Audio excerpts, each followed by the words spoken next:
বাড়িতে এনেছি বউ আমি খুব রূপসী জানি, সুন্দর চার চেহারা, অমুক তার কথাবার্তা। কিন্তু ভাবিনি আগে আমি যে এই মেয়েটাকে ঘরে আনতাছি, সে কি আসলে অতটুক, যে উপরে তার অনেক সাদা, ভিতরে তার মহিলাই ভরা, জানি না ঠা আমি।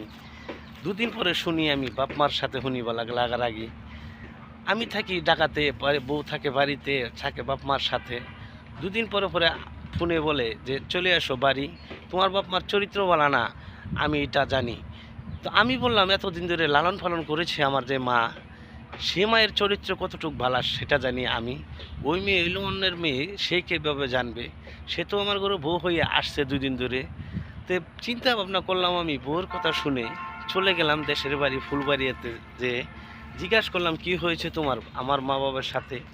আমার মা বাবা কতটুকু ভালো সেটা আমি জানি। তো থাকবো না তোমার মা বাবার সাথে, খাবো না ভাত আমি, চলে নিয়ে যাও আমায়, তোমার সাথে যাবো গা ঢাকা চলে। তোমার মা বাবার চরিত্র শুনে বলতে চাই না আর কিছু। তাই বললাম আমি, কেন তুমি মা বাবার প্রতি বিরক্ত? আমার মা বাবা কত ভালো জানি তো আমি। আমার মা বাবা